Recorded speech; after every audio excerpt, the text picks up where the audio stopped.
c'est la fin. Merci de prendre le temps de répondre à nos questions sur Amina TV. On va refaire un peu ta carrière et parler de choses que tu aimes bien. La technique dans le basket, la tactique et aussi l'aspect mental. Je sais que ça te plaît beaucoup. Donc déjà, merci de prendre le temps de répondre aux questions. Ben merci aussi à vous. Merci Thomas. Je sais que c'est des choses que tu aimes bien faire, raconter un petit peu ta carrière, prendre le temps de discuter des relations aussi dans les vestiaires NBA. Je rappelle, tu as joué 7 ans à NBA. On va revenir bien sûr sur ce passage, mais aussi dès le départ sur la Guyane. Tu es Guyanais et tu n'étais pas prédisposé à jouer au basket à la base. Pas du tout. Et je voulais pas du tout être basketteur. Pour être honnête, j'avais commencé avec le foot, j'ai une famille de foot. Mon père a fait du foot, ma mère a fait du foot, mon petit frère a fait du foot. Et en fait, j'ai un peu changé la dynamique de la famille. En arrivant avec le basket, j'ai voulu changer à 13 ans. Et je me suis retrouvé à progresser, à avancer. Et au final, j'ai fait, on va dire, une carrière. Qu'est-ce qui a fait que tu t'es mis au basket? Qu'est-ce qui a fait? Je m'ennuyais un peu dans le foot. Je faisais du foot depuis que j'ai l'âge de 7 ans. Et en fait, on m'a... Un jour, alors que je brûlais les cours, un jour, voilà, j'étais pas en cours, on m'a proposé. Et du coup, sur le moment, j'avais toujours... je regardais un peu de loin, puisque notre terrain, j'étais au club colonial à l'époque, au foot, était pas loin du terrain de basket. Donc, je regardais toujours les mecs de loin. Et après, je me suis dit, pourquoi pas? J'ai demandé à mon père et il m'a tout de suite dit, OK, vas-y, essaye. Et de là, j'ai essayé, en fait, et au début, je galérais un peu. Je galérais beaucoup, même. Je savais pas shooter, j'ai dû vraiment apprendre les bases. Puis, ça a commencé à venir. Ça a commencé à venir petit à petit, en passant du temps sur le terrain, sur les plus grands, on a joué. On parle de 6 mois, en 6-7 mois, ça a commencé un peu à venir. Et après, je me suis inscrit à un club. J'ai arrêté. Puisque le mec était... Je trouvais que c'était un peu trop militaire ou... truc. J'avais tous mes cours, j'avais mes matchs le samedi et j'avais en même temps les pompiers le samedi. Donc j'allais jamais au match de basket. Donc je m'entraînais juste la semaine. Et c'est comme ça que ça a commencé. Puis le peu d'apparitions que j'ai fait en Guyane sur un match de Coupe de France, on m'a invité, Cholet m'a vu. Et à partir de là, c'est créé un lien avec mon père et Jean-François Martin. Tu arrives donc à Poitiers, tu as 16 ans. Ouais, j'ai 16 ans. Donc à 16 ans, tu reviens en métropole. C'était une de mes questions. Comment ça se passe pour toi, le Guyanais, rebelle, qui n'a pas forcément des bonnes notes? Comment ça se passe quand tu arrives à Poitiers? Est-ce que tu y vas en te disant je vais devenir professionnel? Non, toujours pas. Je pars parce qu'il y a une chance. J'avais envie de quitter la Guyane. J'avais compris qu'en Guyane, il n'y avait pas forcément grand-chose pour moi et mon évolution. Donc quand je suis parti au camp d'été de Cholet et qu'ils m'ont proposé... j'ai eu contact, j'en ai pris contact, ma famille a pris contact avec Antoine Brault à l'époque qui était le coach. Et il y a beaucoup de choses que les gens ne savent pas, mais quand je suis arrivé à Poitiers, il y avait un deal avec Poitiers. Donc tous les trimestres, je vais remonter mes notes. Donc je vais remonter mes notes et tous les trimestres, si jamais ma note ou j'avais problème de notes, du coup je rentre en Guyane. Donc soit comportement, j'imagine aussi, voilà. Et les notes. Comportement moins, puisque j'ai quand même fait pas mal de dingueries, on va dire, à l'internat. À l'internat, le truc. Mais, au niveau de mes notes, j'ai monté mes notes, je suis monté à 12. Ce qui est quand même assez surprenant, parce que comme j'étais en Guyane, donc du coup, le niveau est un peu élevé. Surtout un jeune qui vient de Guyane, ça peut être plus dur pour lui en métropole. Et donc, du coup, j'arrive avec cette mentalité où je travaille. Il y a 3 autres Guyanais avec moi. Il y a 2 autres Guyanais avec moi. Johan Smal et Rudy Claire à l'époque. Et on bosse. Et donc j'arrive là, mon but n'était pas forcément de devenir pro, c'était déjà, j'étais obsédé par la détente. La détente? La détente. Donc du coup, quand j'arrive, j'ai envie de jouer, mais je te cache pas que si je mets un Thomas en match, c'est plus précieux pour moi que de mettre 20 points. C'est bien, t'as bien hiérarchisé ce qu'il faut faire. Donc j'étais vraiment obsédé par ça, par la détente. Donc du coup, on prenait nos sacs de voyage qu'on avait, on les remplissait de tout ce qu'on pouvait trouver. Je me mettais au sol, on faisait de la presse, ils se mettaient sur moi et je poussais avec les jambes, mais on faisait ça. J'ai commencé à pouvoir faire plus de choses, des moulins à vent. Et j'étais vraiment obsédé par ça, mais c'est vrai que devenir pro, c'est venu après. C'est venu quand je suis arrivé à Cholet, que j'ai commencé à côtoyer plus de pros et je me suis dit, peut-être qu'il y a une chance en fait. D'accord. On arrive à Cholet, tu fais 2 ans à Poitiers? 1 an. Un an à Poitiers. Tu arrives à Cholet, on aime bien dire que c'est le meilleur centre de formation de France. Ouais. Est-ce que ça, tu l'as senti en arrivant à Cholet? Oui. Surtout la période où j'arrive. On parle fast, hein. Fast, il y a beaucoup de joueurs. Il y a Charles Cahudy qui vient juste de partir, on a mis Poca qui vient de partir, on a Massé Doumbé, Gary Florimond, Nando De Colo, Rodrigue Bobois. C'est ça l'équipe espoir. Et quand j'arrive, oui, je vois tout de suite que c'est très talentueux. Je suis très arrogant à l'époque. Pas beaucoup de gens même la première année. Il y a plein de choses que j'ai fait qui ont fait, même quand j'étais en essai. Hein. Je suis venu, j'avais lu un article en Guyane. Qu'est-ce qu'il disait l'article? On avait fait un article sur mon Guyane. En fait, c'est pas l'article ce qu'il disait, c'était mon premier article en fait. Et j'étais totalement... j'étais dans les nuages. Donc du coup, j'arrive, tous les mecs, moi j'arrive en essai. Et tous les mecs sont là, ils regardent l'équipe. C'est à l'époque on avait un appart, on vivait dans un appart. Ils regardent tous l'équipe dans la pièce, dans la salle vidéo. Et j'arrive avec l'article et je le balance sur la table. Mais non! Et je me barre. Je te comprends pas, c'est incroyable. Je te jure. Ça, c'est quoi, 17 ans, ça? Là, j'ai 17 ans, j'ai 16, 17 ans. Et en fait, et c'est pareil, j'arrive, je faisais pas mal de phases aux mecs, que ce soit Maxime, Choupin. Quand j'arrive et je lui serre la main, première fois à Maxime, si je me trompe pas, je lui dis, mais c'est à toi qu'il faut que je prenne ta place. Tu vois, et c'est que des choses comme ça, donc les mecs, du coup, première année, c'est moyen. On va dire que Dans le relationnel avec les autres. Je suis pas très apprécié. Je suis pas très apprécié dans le centre. Est-ce que tu t'en rends compte pendant cette année? Est-ce que toi, tu le vis mal ou est-ce que ta surconfiance fait que... Moi, je vis ma meilleure vie. Moi, je suis au top. C'est après, plus tard, tu vois. Après, de toute façon, tu te calmes. Mais c'est vrai que quand j'arrivais, je viens de Guyane, je pense que je suis au-dessus de tout le monde, alors que pas du tout. Quand j'arrive sur le terrain, je me rends compte que les mecs sont extrêmement forts. Il y a beaucoup, beaucoup de niveaux. Ce qui me changeait de Poitiers, pas que c'était faible, mais c'est vraiment Cholet, c'était à un autre niveau. Et quand j'arrive, voilà, je vois Nando, Rodrigue, je vois tous ces gars-là, et tu te dis, bon, c'est ça quoi, en fait, c'est ça la génération, c'est ça les mecs, c'est ça Cholet. Et après, il y a Jean-François derrière qui m'encadre et qui me prend sous son aile, me fait bosser le midi, je vais pas manger à la cafette, je vais manger vite fait en 10-15 minutes et j'enchaîne avec lui. Et c'est là où je pense que Cholet, c'était un bon centre de formation, parce que tu avais vraiment Jean-François qui prenait le temps et qu'il nous traitait un peu tous comme ses enfants, en fait. Qu'est-ce que tu retiens, du coup, de ces années à Cholet, sur les années de formation avant de partir en NBA? C'est mes meilleures années.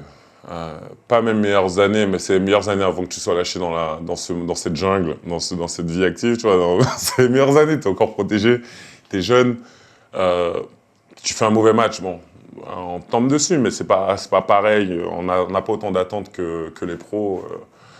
Et là, c'est là que j'ai rencontré pas mal de mecs fantastiques. Qui vont devenir tes amis. Voilà, ils sont tous devenus des amis, que ce soit Christophe Léonard, Rodrigue Bobois, Steve Oyufat. Et j'en passe, il y en a plein. C'est tous devenus aujourd'hui des amis, des gens que je côtoie encore.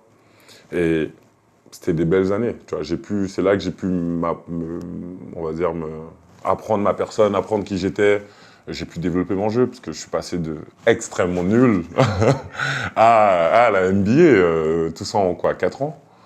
Donc c'est une expérience, c'était grave. Moi, franchement, je les retiens toujours comme mes meilleures années avant, juste le petit tremplin avant d'aller en NBA, avant de partir dans le monde pro. Tu froisses les espoirs, le championnat espoir. Tu es très bon avec l'équipe de France, espoir. Tu es dans le 5 du championnat d'Europe en 2009. Herman Kunter te met pour la première fois sur le terrain des professionnels. Ouais. Donc j'imagine que là, c'est un tourbillon, ça va très très vite. Souvent, les athlètes pros, vous dites, en fait, on ne voit pas le temps passer, tout va à 2000 à l'heure. Comment tu vis tes premiers pas en professionnel? Mes premiers pas? C'est fou, j'étais pas... Peut-être le fait... mon premier match, j'avais 17 ans, en pro. 2-3 matchs plus tard, je crois, je marque 17 points. Je me souviens très bien, Voilà. je m'en souviens, c'est fou. Top Nancy. Ouais. Je marque 17 points. Et je m'en rends pas compte. Je pense qu'au début, je m'en rends pas compte. Ça s'est arrêté d'ailleurs cette année après ça, parce que du coup, Herman il m'a invité à un entraînement juste pour le regarder. Je suis arrivé en retard. Il m'a plus appelé de la saison. Pas bravo, Kevin. Voilà, il m'a... Mais c'est des choses, tu vois, t'apprends. Et après, derrière, l'année d'après, je suis quand même avec les pros. Et là, je suis toujours à l'heure. Je viens d'ailleurs tous les matins. Et ça, il peut lui-même le confirmer, que tous les matins, je venais avec Jimmy Bilbaï. Avec Jimmy Bilbaï, je venais, j'étais là avant eux. Donc, c'est eux qui m'ouvraient la salle. Et c'était donc...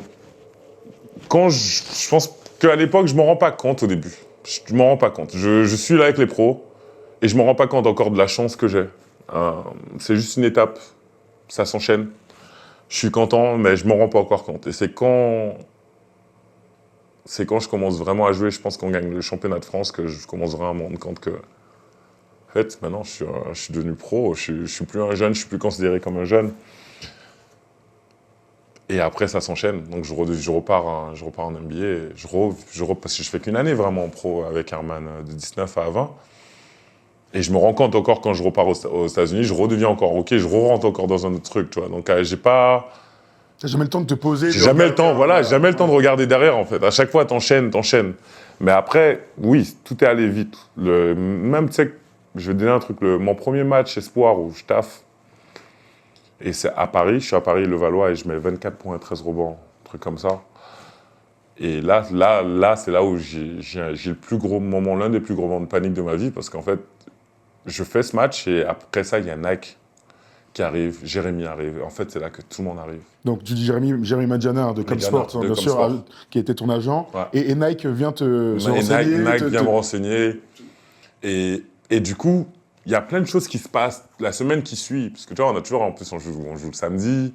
Et après, tu as toute une semaine jusqu'au prochain match. Et toute cette semaine était extrêmement dure pour moi. Parce que tout allait vite. Moi et mes parents, on ne suivait pas tout. Cholet essayait même de me donner un contrat aspirant avec un peu plein de douilles dedans, que Jérémy Madjana a repris. Et du coup, il y avait plein de choses. Et c'est vrai que cette semaine-là, je me rappelle, j'étais super stressé. C'est l'un de mes plus gros moments de panique, je pense. On peut parler vite fait d'argent ? Je sais que tu t'en fiches. Ouais. Combien tu gagnes quand tu mets ton premier pas sur le parquet professionnel? Combien tu gagnes? Et tu es en contrat jeune, j'imagine. Je suis en contrat aspirant et je crois que je suis à 150 le mois. 150 quoi? Oui, le mois, euros. 150 euros? Oui, le mois. Ok. Contrat aspirant, la deuxième année. Et la deuxième année? Avant de partir en NBA? Avant de partir, je suis à 1000. Je suis stagiaire cette fois. De 18 à 19, je suis à 1000. Et ma dernière année, j'avais signé contrat pro et j'avais 4000. Donc 4000 euros avant de partir en NBA. Est-ce que... Mais ça, j'ai demandé à Bouna. Bouna, il m'a dit, tu veux quoi? J'ai dit, Bouna, moi, je veux 4.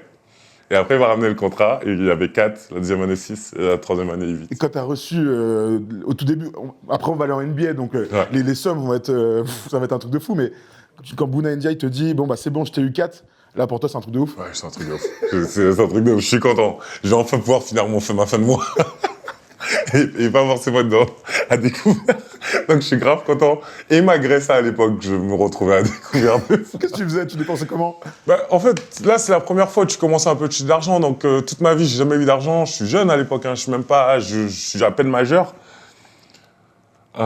Donc, je sais pas, je t'aurais aimé, je me suis acheté des trucs que je voulais, je me suis acheté une Play. Après, on était dans la maison, on vivait. C'était assez bien le concept à Cholet, parce qu'on avait une maison pour tous les jeunes qui sont avec les pros, où je vivais avec Rodrigue et Steve Oyufat. Et du coup, on avait la maison à 3 et on gérait notre maison à 3. Donc, du coup, après, oui, c'est plus au début, je sais pas, tu te payes un peu tout ce que tu veux, mais c'est pas tant que ça, en fait, 4000, même si tu payes pas le logement ou quoi que ce soit. C'est que des dépenses plaisir, en fait. Voilà, c'est ça, en fait. Donc, en tant que jeune, et puis jamais pu, et puis tu vas au resto avec les gars, on fait ci, on fait ça. Il n'y a que quand Rodrigue venait, on ne payait pas, parce qu'il était déjà en NBA. Chaque fois, j'attendais que sa carte ait pas. Je dis, Rodrigue, t'as encore payé, bordel.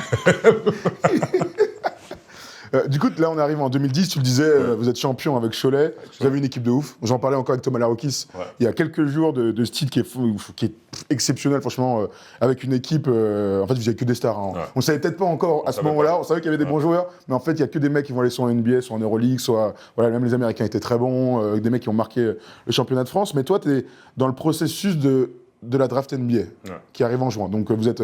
Juste avant, tu es champion de France. Champion. Comment ça se passe en tant que jeune Guyanais qui allait à Poitiers, qui allait à Cholet, qui commence à toucher un petit peu d'argent? Comment ça se passe le processus déjà dans ta tête pour être drafté? Et comment ça se passe aussi avec tes agents? La grosse question, c'est savoir si on restait une année de plus à Cholet. Parce qu'il y avait l'Euroleague, du coup. Et en fait, le facteur qui a fait que je pars, c'est ma blessure. Parce que je me blesse en play-off contre Poitiers. Et à partir de là, ça remet tout en doute. Parce que je me dis, est-ce que je reste une année de plus? Je prends le risque de me soigner en France et peut-être de ne pas revenir à un bon niveau, ou peut-être de revenir à un bon niveau et de ne pas être drafté. Ou est-ce que je prends ma chance tout de suite alors qu'on me garantit top 20? On garantit à Bouna top 20 si j'y vais cette année, même blessé. Donc, à partir de là, c'était ça la grosse question. un peu de conflit avant la finale avec Herman, ça, parce m'a demandé un peu. Et je lui ai dit, quand je lui ai dit, bah, je pars. Et j'ai senti après le petit switch, tu vois, il y avait une petite tension entre nous. Mais ça, c'était seulement avant la draft. Après, ça, il m'a envoyé un message, il m'a félicité, il m'a appelé. Et donc, du coup, là, voilà, je suis vraiment dans ça avec Jérémy. Donc, il y a beaucoup de discussions avec mes parents pour savoir qu'est-ce qu'on fait. Et on prend la décision. Qui prend la décision? C'est toi ou c'est collégial? On apprend tout ça. Ça part de moi, je dis, je veux pas prendre le risque de rester une année. Je sais pas comment ça va se passer. C'est pas... D'accord, je suis un des joueurs chauds du moment, mais ça, on a vu aussi des joueurs se casser la gueule. On a vu des joueurs pas être draftés où ils devaient être. On a vu... voilà, donc à ce moment-là, on dit on prend ça et du coup, tout le monde en prend la décision. On dit on y va. Tu avais des contacts avec les franchises? On sait que, bien Oui. sûr, il y a beaucoup de discussions. Est-ce Oui. que tes agents te disent... Bouna. Franchement, Bouna te dit... On sait que Bouna et Ndiaye et Comsport sont basés à Dallas, aux États-Unis. J'imagine que tu es allé faire des workouts aussi. Il y a déjà des franchises, des équipes qui t'appellent pour te dire, bon, on aime ton profil, ça peut le faire. Il y avait eu le camp de Trévis pendant qu'on était en playoff, où j'étais parti, j'étais déjà blessé. Et en fait, quand je suis arrivé là-bas, c'est là où je pense que tout le monde s'est rendu compte, parce que je pense que beaucoup d'entre eux ne m'avaient jamais vu physiquement, on m'avait jamais vu. Je parlais pas anglais. On va y revenir, ça va être important pour Je parlais pas anglais, Mm. et du coup, on rencontre plein d'équipes là-bas. Quand on va là-bas, ils prennent mes mensurations, ils prennent mon poids, et en fait, tout le monde se rend compte quand j'arrive là-bas, c'est ce que Bouna me dit, mais tout le monde se rend compte en fait que c'est un monstre en fait, tu vois. Et pourtant, je suis blessé, hein, je fais aucune, je joue pas du tout. Mais juste physiquement, il regarde mes poignets, mes chevilles. Quand j'arrive à Cholet, mes kinés, ils pensaient que j'avais des entorses aux deux chevilles. Je dis mais non, c'est mes chevilles, elles sont juste. Ils disent mais pourquoi tes chevilles sont aussi grosses? D'où ça vient? D'où ça vient, tu vois. Et aujourd'hui, c'est comme ça, mais donc du coup, on a Trévise et je rencontre les Spurs. C'est la première équipe qu'on rencontre avec Bouna. Et ils me disent, qu'est-ce que tu peux apporter? Et moi, je parle pas anglais. Donc tout ce que je fais, c'est ça. Comme ça, je tape dans mes mains. Et après, Bouna leur parle un peu. Et les mecs, ils ont kiffé. Et à partir de là, quand je pars, avant la draft, j'ai 7 équipes. Je crois que j'ai fait 7 équipes en 7 jours. J'ai enchaîné les vols. Ça se passe comment? Dis-moi un peu, donc t'enchaînes, tu fais ville par ville. Ouais. T'as quoi? T'as 1 heure d'entraînement, c'est des matchs ou Et même pas d'entraînement. Les gars s'entraînent, il y a des workouts. Donc moi, t'es blessé encore? Je suis blessé. Okay. Je crois que si je me trompe pas, je crois que je suis allé à Atlanta. Je suis allé à Oklahoma. Je suis allé à Cleveland. Je suis allé à Washington. Indiana. Et il y a 2 autres équipes derrière. Et voilà, donc je vais. Et au final, avec Washington, ça se passe super bien. Donc il y a un deal, ça se passe super bien. Ils ont vraiment kiffé. Sauf que la question est comment on va réussir à le récupérer alors que nous, on n'a pas forcément... d'un choix assez haut. On a le premier choix, mais après, on n'a personne jusqu'à Trevor Booker, je crois qu'il était 24e ou 25e, un truc comme ça, et on n'a pas de choix entre eux. Donc ils arrivent à faire... ils demandent à Bouna, vous pensez que quoi? Vous pensez ci, vous pensez ça? Et il dit, je pense qu'il y a Oklahoma qui est dessus, et si vous attendez 18, il part. Et je suis pris 17. T'es pris 17 par les Bulls. Par les Bulls. Raconte-moi le soir de la draft. Comment ça se passe? Parce que t'as été stressé parfois à Cholet. Ouais. Là, j'imagine qu'en termes de stress, ça doit être fou, non? Ouais. Au début, non. Au début, quand tu rentres, c'est posé. On rentre tous. On est tous là, en fait. En plus, j'étais avec Thomas, Hurtel. Donc, du coup, on était tous un peu en groupe. Et en fait, là où j'ai stressé, c'est quand j'ai vu que ça commençait à bouger. Il commençait à y avoir des trades pendant la draft, en fait. Et là, tu te poses une question. Je me dis, mais je vais me retrouver où? Tu vois, avec cette histoire, je vais me retrouver où? Parce que je suis sûr d'être drafté. Donc, j'ai pas la peur de pas être drafté. On t'a garanti que t'allais être drafté quand même. Voilà. Mais Bouna en était sûr. Mais je me demande où je vais me retrouver. T'as quand même 28 villes, 30 franchises. Voilà. C'est un continent. Et ça peut bouger, tu peux te retrouver. Voilà. Donc, derrière. Mais Bouna, il est très confiant. Tu vois, Bouna, il est assis à côté de moi, il est très confiant. Moi, je suis stressé. Je suis au bout de ma vie. Et lui, il est là. T'inquiète pas, calme-toi. Relax. On regarde comment ça se passe. Mais il avait déjà une idée, parce qu'il savait, il était au courant du deal qui se faisait, mais moi, il me l'a pas dit. Du coup, moi, je suis comme ça, je suis stressé, et en fait, jusqu'à ce qu'ils appellent mon nom, en fait. On voit, et tu sais que j'étais tellement dans le truc, j'ai pas vu les caméras. Donc, en fait, je suis dans le truc comme ça et je regarde en fait, mais et j'ai pas vu qu'il y a 3-4 caméras qui sont venues. En plus, il y a des flashs, il y a tout. Hein. Et c'est ma mère, je crois à un moment, c'est ma mère ou mon père, ils disent, mais je crois que c'est autour de Kevin. Oui, parce que pour la télé, au moment, eux le savent, qui va être le prochain drafté. Voilà, et donc, oui, tu es assis à une table C'est ça. avec tes agents, des amis, ta famille. Et là, il y a les caméras qui viennent face à toi. Qui viennent. Et toi, tu calcules rien. Rien, parce que je suis tellement dans le truc, je regarde, tu vois ce qui se passe, je calcule rien. Et c'est ma mère ou mon père, je ne me rappelle plus lequel, ils ont dit, mais je crois que c'est autour de Kevin. Et ce petit truc-là m'a... Tu vois, j'ai rouvert, je suis revenu sur le moment présent, et après, j'ai vu tout le monde était devant moi, on me donne la casquette, j'ai la casquette. Et encore à ce moment-là, encore une fois, je suis drafté en NBA, mais je vais être très honnête, c'est pas pour moi un truc de ouf. Parce que j'ai pas grandi avec la NBA. C'est un objectif. C'est Professionnel. C'est comme le contrat, comme tout. Limite l'argent, ça m'a toujours fait plus plaisir parce que mes parents n'ont jamais forcément eu les moyens de ouf. Mais c'est vrai que c'était juste une avancée, c'était juste une étape de plus. Et quand je marche vers David Stern, je te jure, je me dis 3 fois. Putain, t'es riche maintenant. C'est vrai. Je croyais que tu allais me dire, ne tombe pas. Non. Ça y est, là, tu sais que t'as percé. J'avais le contrôle du corps, j'étais prêt. Mais je me dis à ce moment-là, t'es riche. Et on me voit, quand tu vois, je mets la casquette, même aujourd'hui dans la vidéo, tu vois que je dis 3 mots, mais je dis pas, je chuchote, donc je parle. Et c'est ça que je me dis. Et du coup, je monte, et je serre la main de David Stern. Et honnêtement, c'est un moment magique. Parce que tu serres là, il y a tout le monde, il y a les caméras, il y a tout, t'enchaînes. Et à partir de là, ça devient un enfer.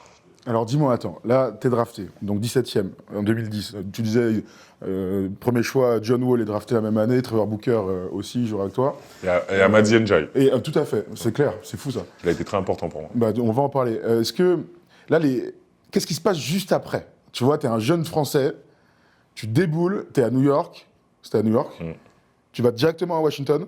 Il faut que j'aille à Washington dans les jours qui suivent pour signer mon contrat. Donc tu fais directement le voyage ou tu rentres en France? Non, je fais directement le voyage. D'accord. C'est à côté, en plus, c'est à New York. Ouais. Je vais à New York, donc du coup, on signe le contrat. Au bout de 3 jours après, je pense, avec Bouna. Il y a beaucoup de négociations parce que moi, de mon point de vue, les contrats rookies sont très... Déjà, voilà. tout est déjà posé. Voilà, tout est déjà posé. Donc il n'y a pas de négociation, y a pas de négociation. même sur l'argent et tout. Ok. Donc tout est déjà fait. Donc du coup, je signe. Et généralement, la plupart des joueurs, donc, ils signent et après, ils ont plusieurs semaines de libre et ils peuvent partir. Ils vont leurs vacances un peu et après, ils reviennent à une certaine... Mais moi, j'étais blessé. Donc, du coup, on m'a fait rester... on m'a demandé de rester à Washington. Donc, du coup, je suis resté. Et je reste avec l'équipe. Donc, du coup, c'est bien parce que j'apprends un peu. Je commence à connaître mes kinés, préparateurs physiques. Et je reste un peu... Donc, du coup, je reste tout l'été à Washington. Donc, je découvre Washington. On me prend un hôtel en face.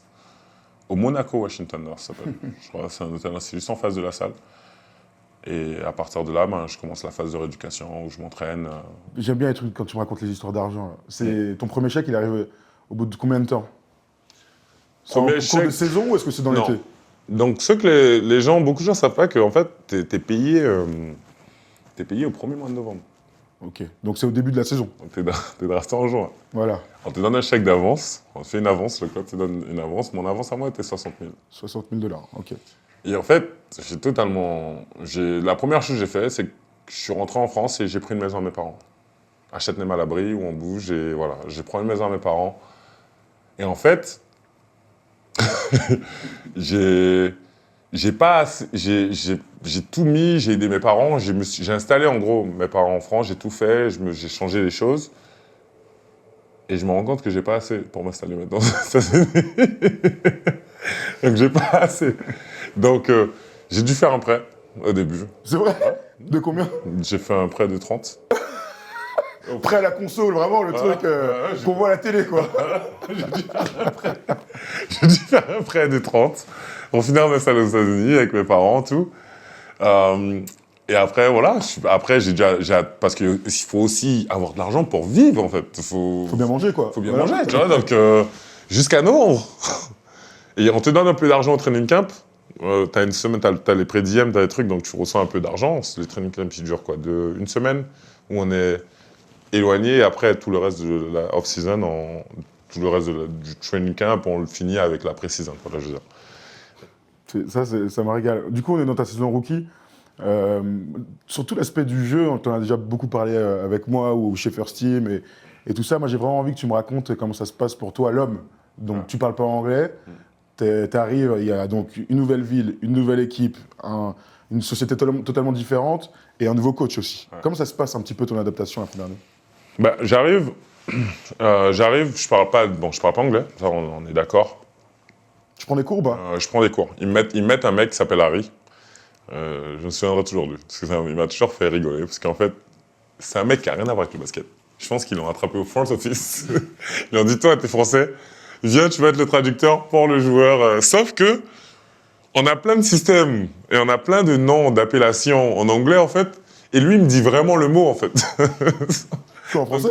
Oui, en français, donc du coup, ça fait que, quand on a des choses, des codes, il me dit pas les codes.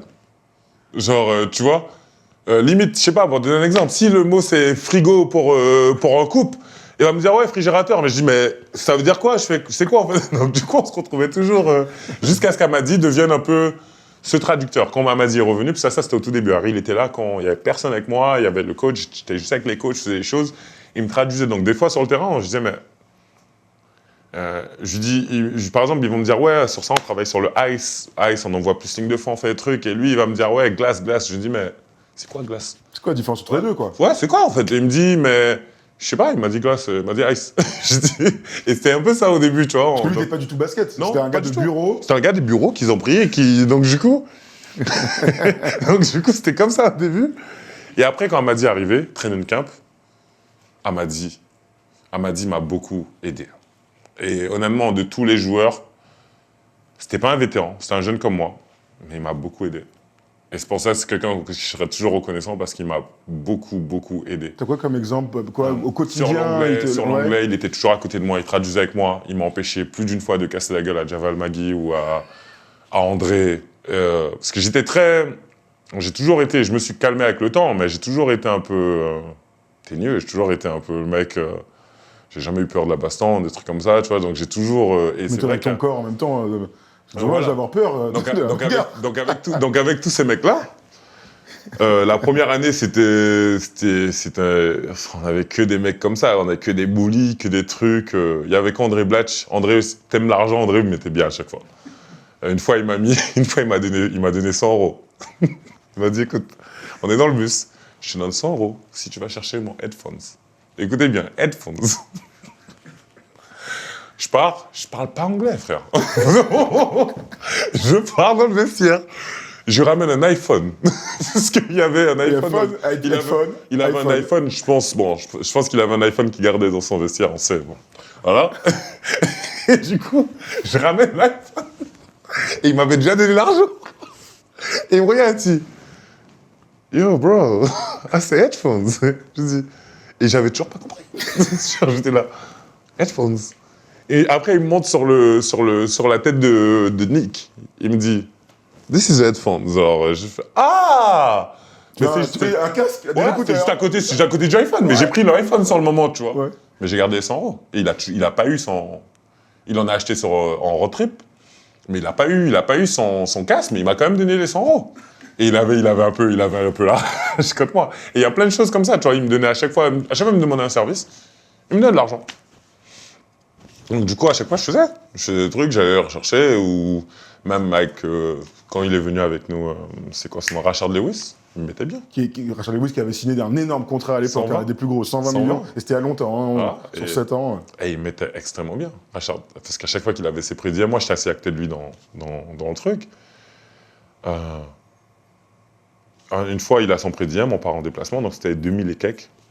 Je dis, on peut rigoler comme ça. Je dis, yeah, he's not that, come on, man. You see how much money you're making. Il dit, you're right.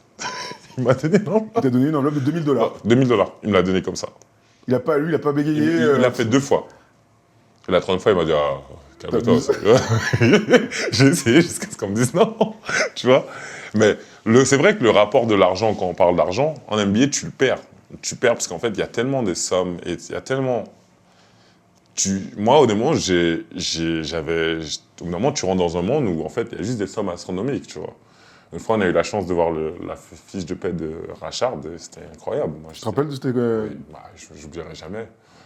c'était combien? J'ai jamais vu quelque chose aussi élevé. C'était combien? C'était 900, 980. Donc, il prenait 900 000 $ toutes les 2 semaines. Toutes les 2 semaines.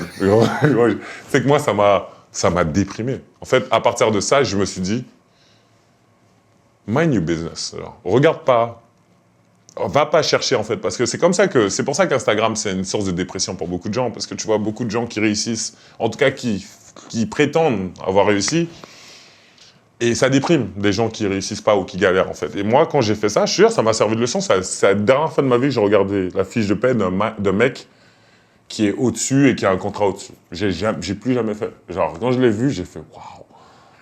Allons à fond là-dessus. Tu es payé toutes les 2 semaines. Tu es un athlète, tu es tout le temps en déplacement, tu as beaucoup de temps pour toi, Ouais. il y a beaucoup d'argent qui circule. Vous avez même de l'argent qu'on vous file pour les déplacements, Oui, c'est ça? C'est ça. Une petite enveloppe. Ouais, une petite enveloppe. Sur l'année, je crois, il a 17 000 au total et il a divise. Je sais que c'est à 17 000 parce que Melo prenait pas son enveloppe. Il prenait tout à la fin de l'année. Donc en gros, lui, il s'occupait de ses dépenses en déplacement. Et en gros, Bah, c'est ce que tout le monde fait, hein, pratiquement. D'accord. Même moi, je les prenais, ça m'est arrivé à un moment de. L'enveloppe, je la prenais pas, elle restait dans mon sac. Limite, je l'oubliais des fois. Parce que tu reçois. Non, mais en fait, tu reçois, tu mets. Mais en vérité, quand on va en déplacement, on va manger en équipe, on fait des trucs. Parfois, je vais avec les gars, je vais avec John, je vais avec Néné. Néné, il kiffait aller manger avec son prêtre, des trucs. Donc, du coup, on se retrouvait, il payait toujours. Donc, au final, tu payes même pas. Les anciens payent en fait pour Ouais, les c'est plus ça, en jeunes. fait, c'est ça. Donc qu'est-ce que ça fait de tout cet argent? Enfin, tu vois, quand tu es jeune comme ça, tu as 20 piges, donc tu gagnes vraiment bien ta vie. Qu'est-ce que tu en as fait? Bon, je parle pas de placements, etc., mais tu les dépensais comme quand tu étais à Cholet pour des plaisirs? Ou est-ce que Non. déjà tes agents te conseillaient même peut-être pourquoi pas d'en faire Non, quelque chose, de fructifier? au début, tu t'achètes un peu ce que tu veux. Donc, je me suis acheté des Segway. Je me suis acheté un peu des trucs, t'achètes ce que tu veux, mais au bout d'un moment, ça dure 2-3 mois. Parce qu'en fait, ça devient une habitude. Une fois que t'as tout, t'as plus rien à acheter, en fait, à part, tu vois. Et encore avec 980, tu peux peut-être acheter encore, si tu veux un yacht, tu t'achètes un truc chaque semaine, tu fais ce que tu veux. Mais moi, mon premier chèque, pour dire, c'était 30 000 toutes les 2 semaines. Donc, c'est pas mal, mais si tu fais le con aussi, tu peux vite les bousiller. Donc du coup, ce que je faisais, c'est qu'au début, j'avais installé mes parents, je m'occupais beaucoup de ça. Et après, j'ai récupéré Sébastien, j'ai pris des trucs, donc j'ai commencé à avoir des dépenses, j'avais un chef, j'avais des trucs. Donc Tu t'es entouré quoi, je me d'une suis équipe. entouré, ouais, voilà. J'ai fait mon équipe, Ça, c'est arrivé au bout de combien de temps, NBA? tout de suite. Parce que je suis arrivé, j'étais en surpoids, je m'étais blessé face à Poitiers. Et un jour, Flip, il nous a donné... Flip Sanders, ton entraîneur. Ouais. Flip Sanders, il nous a donné une interro, surprise. C'est la seule fois de ma vie d'ailleurs qu'un coach nous a donné une interro. Avec les systèmes, les trucs. Et moi, j'ai répondu une feuille blanche. J'ai répondu à rien du tout. Il y avait 5 pages. Avec des systèmes, qu'est-ce que vous faites sur ci. J'ai rien répondu. Et à partir de là, Flip, il est venu me parler, il m'a convoqué à son bureau, il m'a dit tant que tu parleras pas anglais, tant que tu perdras pas du poids, tu joueras pas. Depuis tout à l'heure, on est en train de dire des trucs plutôt positifs, j'ai envie de dire. Tu vois, donc le changement de vie, l'oseille, etc. Mais tu es quand même un peu en échec. Si ton coach, d'un point de vue sportif, hein, si ton coach te dit tant que tu parles pas anglais, tant que tu perds pas de poids, tu joues pas, j'appelle ça un début de carrière NBA plutôt compliqué. Clairement. Clairement. Parce qu'on me dit ça, après, tu sais que sur le moment, j'ai pas paniqué. Je ne suis pas énervé ou rien. J'ai juste dit OK. Quand je suis rentré, j'ai appelé Bouna. Et après, avec Bouna, on a mis un plan d'action. Honnêtement, j'étais assez... Parce que je savais déjà. Quand je suis parti de Cholet, ma dernière année, je fais 119. J'arrive en NBA, je fais 131. Ah ouais? Voilà. Ah ouais, 12 c'est beaucoup. Voilà. Ah ouais, d'accord. Donc voilà. Ok. Mais tu faisais un surpoids, tu rigolais pas quoi. Voilà. Et les playoffs françaises sont... On parle de mai. Donc de mai à novembre, oui, il y en a eu 12, tu vois. Donc du coup, je savais. Donc j'étais pas un truc, c'est juste que j'étais blessé, donc j'avais pas forcément bien géré. C'était la première fois que je me blessais de ma vie. Donc du coup, j'ai pas géré, j'ai pris les plats de maman, les trucs, et j'ai pris du poids, tout l'été est passé, j'ai pris du poids de ouf. Et c'était une bonne chose pour moi parce que du coup, ça fait que ça m'a permis de développer énormément mon jeu au sol. Mes skills, mes trucs, j'étais très athlétique, je suis parti en NBA pour ça. Et ça m'a permis, ma première année, du coup, surtout de me retrouver comme un mec comme Javal Magui. Si t'as pas un minimum, c'est extrêmement dur de jouer contre lui. Battre contre à chaque fois, quoi. Bah Il est oui, trop grand, trop vite. c'était au sol. Et du coup, ça m'a. Au début, c'était compliqué. La première fois que je pleure en NBA, c'est au training camp. Training camp, c'était extrêmement compliqué. Je sors, à un moment il me fait jouer, mais je suis vraiment ridicule, hein, je suis en surpoids, je fais des airballs tous les sens, lancer franc airball, je suis sorti de là, je pleurais dans la douche. Pour éviter quand tu vois qu'on voit les larmes ou des trucs comme ça, et c'est la première fois que je pleure en NBA, parce que je me dis, waouh, c'est quoi? Donc après je rentre dans le truc et je me mets dedans, je joue le jeu, je m'y mets à fond, je perds énormément. Mais du coup, j'ai transformé le gras en muscle. Et maintenant, j'arrive, quoi, je suis à 126, 125. Et la saison se termine. Maintenant, le prochain créneau, c'est l'équipe de France. Il y a Vincent qui m'appelle. Je suis à Georgetown, il m'appelle pour me dire j'aimerais que tu sois sparring partner. Je suis fou de rage. C'est pas ton genre, ça. C'est pas ton genre d'être ce genre de choses. Je suis fou de rage. On parle de Vincent Collet, hein, bien sûr, sélectionneur de l'équipe de France. À l'époque, quand il me le dit, je suis fou de rage, mais en même temps, c'est pas légitime pour moi d'être fou de rage parce que je suis jeune, j'ai rien montré encore. Il faut encore que je prouve. Donc je dis rien. Je dis juste, ok, pas de souci. Et à partir de là, je te jure, à partir de là, j'ai un truc qui rentre et je commence à me dire, ok, moi je m'occupe de tous ces mecs en équipe de France cet été. Et là, je me mets à bosser. J'ai 2 mois, je crois. Il m'annonce 2 mois avant la prépa. Et là, avec Sébastien, on enchaîne tous les jours, 2 fois de cardio par jour. On s'entraîne, je m'entraîne avec les Wizards, basketement, et je me mets une shape. Et quand j'arrive en équipe de France, je suis à 123 kg, 123, 124. Et on connaît l'histoire, je finis. L'histoire, moi je te dis de ma perception, de ce que j'ai vu à l'époque et de ce que j'en ai entendu ensuite. Donc 2011, c'est l'année où il y a Joachim Noah qui est là, la seule année où il est avec l'équipe de France, où l'équipe de France ira chercher la médaille d'argent, et c'était un truc de ouf à l'époque. Parfois on dit que c'est la meilleure équipe de France qu'on ait jamais eue parce que ce qui se passait à l'intérieur en termes de talent et ce qu'il y avait à l'entraînement, c'était juste exceptionnel. Et souvent, on m'a raconté que toi, donc c'est Joachim Noah en face, hein, joueur NBA, All-Star, meilleur défenseur de l'année, All-NBA First Team, etc. Alors, pas à l'époque, hein, mais il était déjà très fort. Tu avais été exceptionnel. Cette année, j'arrive par rapport Vincent, je sais qu'il avait beaucoup apprécié le fait que j'arrive au camp et je fais pas comme tout le monde à me mettre en forme au camp. Je suis déjà arrivé, j'étais en forme, j'étais prêt à jouer. J'étais mentalement, j'étais truc et j'avais quelque chose à prouver. Donc, au début, Joachim n'est pas là, il arrive un peu plus tard. Donc, du coup, au début, je suis avec tous les autres bigs. Tout le monde, Rudy est passé. Rudy est passé et tout. Et je domine. C'est un fait, c'est pas une attaque, les gars, mais je domine. Et en fait, Vincent, il me dit, non, mais de toute façon, la semaine prochaine, Joachim, il arrive. Ça va te calmer, les choses sérieuses vont arriver. Sympa. Sauf que quand Joachim va arriver, j'ai pas dominé ou écrasé, non. Mais je continue à dominer, je continue à avancer et Joachim, après, il me calcule pas plus que ça. Donc, c'est pas pour dire, il s'est dit, bon, lui, je vais le stopper et c'est fini. Non, on fait des entraînements, mais j'ai toujours été un joueur offensif, j'ai toujours été capable de marquer, pas forcément d'être près du panier pour marquer. Donc, du coup, ça rend toujours les choses difficiles. Et je continue.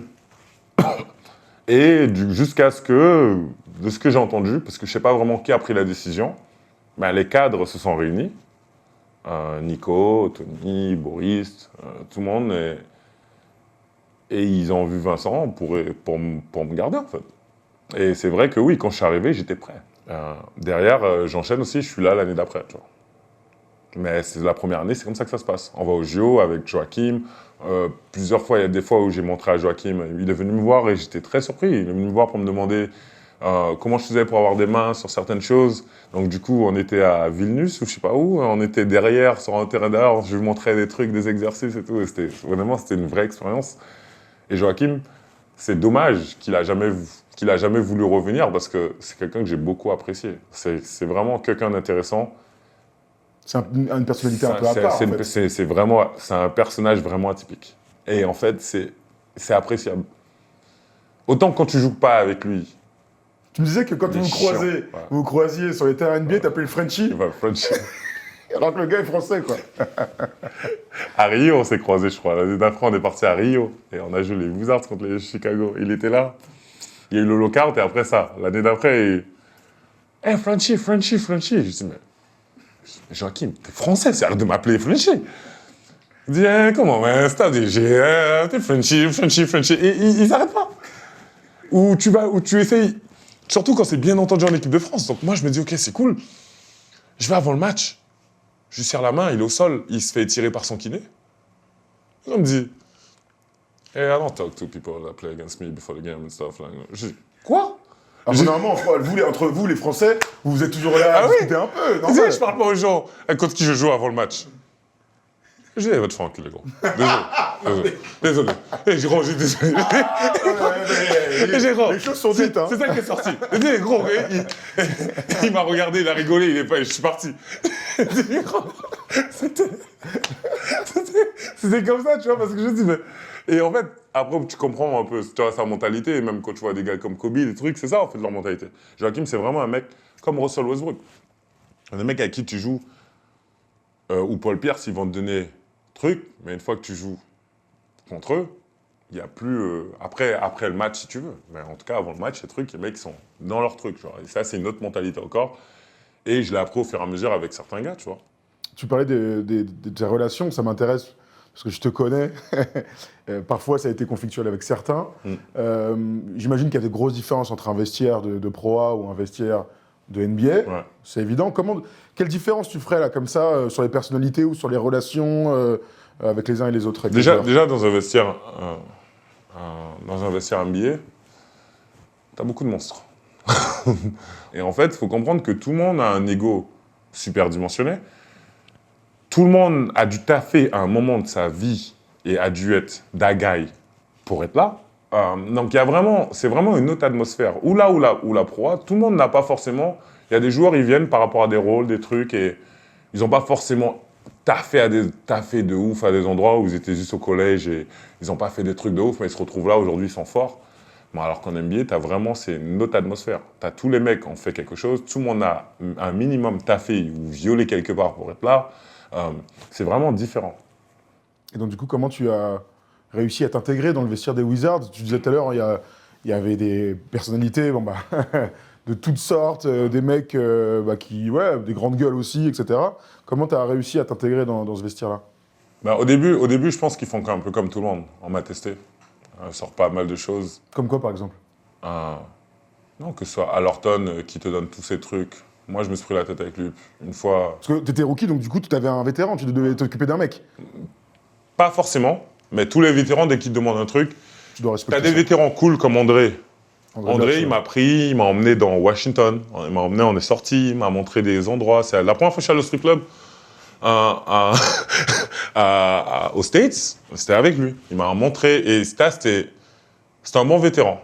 Et t'en as d'autres qui étaient plus des connards, on va dire. Donc, t'as, par exemple, Al Thornton, on s'est pris la tête une fois et j'ai failli le éclater sur tarmac, sur de l'avion. Mais qu'est-ce qu'il t'avait fait? Donc, en fait, ce qui se passe, c'est qu'on est quatre, on a été 4 jeunes draftés.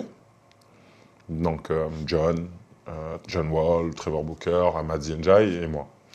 Et du coup, je suis le seul à qui ils donnent tous ces sacs. Donc, en fait, les mecs, ils vont en déplacement. Ils vont à Louis Vuitton, ils font du shopping. Et en fait, il revient à chaque fois avec plein de sacs. Et je suis le seul rookie, sur les 4, qui porte ses affaires à chaque fois. Donc, je fais une fois, 2 fois. Mais moi, je lui demande, mais pourquoi en fait tu ne demandes pas? Là, à ce moment, je commençais déjà à parler un peu anglais. Je lui dis, mais pourquoi tu ne demandes pas aux autres en fait? Il me dit comme ça, il me dit, shut up, just do it. Donc...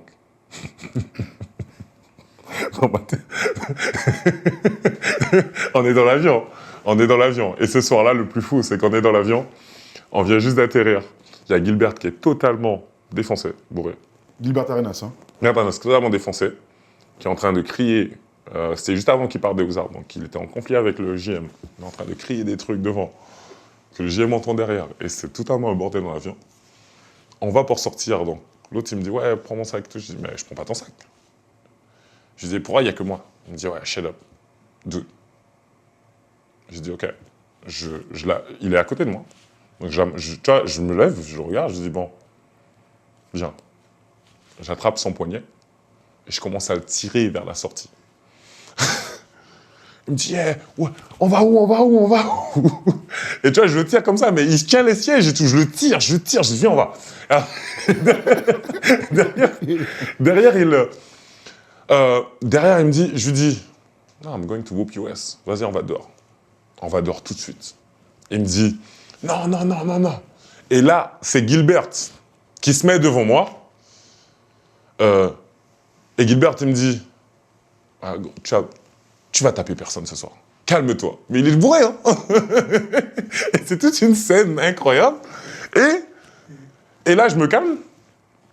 Et il y a Madi aussi. Madi était là. Et Madi me dit, ah, vas-y, arrête et tout. Il me parle en français. Il me dit, calme-toi. Nanana. Je dis, non, mais il manque de respect, il fait des trucs et tout. Il me dit, calme-toi. Donc, du coup, ça se calme comme ça. Mais à partir de là, tous les mecs ont commencé à voir que j'étais pas celui avec qui fallait taquiner, en fait. Mais tu vois, c'était ça la première année. Et après, au fur et à mesure, on commence à avancer. Il y a des trades qui sont faits. Il y a Néné qui arrive. Ça structure déjà beaucoup plus la chose. Il arrive un peu comme un grand frère pour nous tous. On draft autoporteur. Donc le vestiaire commence à changer au fur et à mesure. Et l'environnement devient bon. Et il n'y a plus ces histoires de... C'est plus comme ça, on arrive en play-off, on fait différentes choses et là, l'environnement est totalement propice à avoir des résultats. Tu joueras 5 ans. Ouais, 5 ans. 5 ans 5 ans au Wizards. Tu auras connu Flip Saunders, malheureusement, ouais. qui a disparu. Et Randy Whitman. Et Ryan Saunders. Et Ryan Saunders aussi. Qui était là, il était assistant, c'était le fils de... Ça se passait bien avec tes coachs, en général, parce qu'après, tu as aussi Nate McMillan aux Pacers, tu as eu aussi Derek Fisher et Kurt Rambis à New York. Raconte-moi un petit peu là, comment ça se passait avec tes entraîneurs. Bon, j'imagine qu'ils comptaient sur toi, mais est-ce que le relationnel est différent, par exemple, de ce que tu as connu avec Herman Kunter quand tu étais plus jeune? Jusqu'à ce que je commence à prendre conscience de certaines choses, c'était pas... J'avais pas la meilleure relation avec les coachs. Que ce soit même Vincent. Aujourd'hui, Vincent, on se croise assez souvent et j'avais pas la meilleure relation. Donc Flip, on parlait pas tant que ça. Parce que du coup, en plus, je parlais pas anglais, j'ai appris sur le moment, mais ça fait que le temps passe et passe. Beaucoup de choses ont changé. Le temps passe. Je sais pas si tu y allais, si tu y allais. T'as bien fait. Non, mais le temps passe et passe. En fait, on n'a pas créé forcément un lien plus que ça, tu vois. Mais après, bon, j'étais un de ses joueurs, donc il s'occupait de moi, il faisait des trucs. Randy, c'était peut-être l'un des coachs à qui j'ai eu la meilleure au début, la meilleure relation. Après, à qui c'est parti en vrille. C'était parce qu'en fait, au début, il était assistant. Et même quand il était assistant, voilà, il me disait tout le temps que tous les assistants me trouvaient que j'étais bon, je méritais ma place, d'attendre, d'être patient. C'est comme ça, mon temps viendra, tu vois. Et quand il a eu sa chance, quand il a été coach, il m'a tout de suite lancé. Il a trade Javal, il a viré un peu, il a fait du ménage dans l'équipe, et moi, il m'a mis dans le 5 et je jouais, et j'ai cette période où je taffais, jusqu'à ce que... je pense qu'il y a des décisions d'en haut qui sont venues pour me limiter en termes de temps de jeu et que tout commence un peu à partir en vrille, en fait. Et pas forcément parce que je faisais rien de plus, je travaillais beaucoup, j'étais assez concentré, j'étais truc. Bon, ils me connaissaient, j'avais mon caractère, mon comportement, mais dans l'idée, j'étais pas quelqu'un à problème, en fait. Je fais mon truc, par exemple, si tu me cherches, il y aura des problèmes, mais c'était ça la mentalité. Et du coup, il est arrivé, il m'a fait jouer. Et au bout d'un moment, il a commencé, en 2013, je crois, il commence à m'enlever sans raison, sans explication. Donc du coup, ça a rendu notre relation. Une fois, on s'est pris la tête.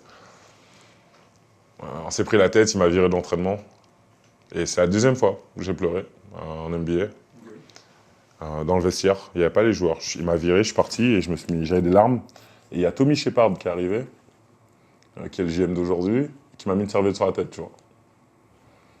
Pour te protéger quelque part. Ouais, tu vois, il m'a mis une serviette sur la tête pour pas que les gens me voient pleurer ou quoi que ce soit. Et du coup, il m'a parlé, il m'a posé.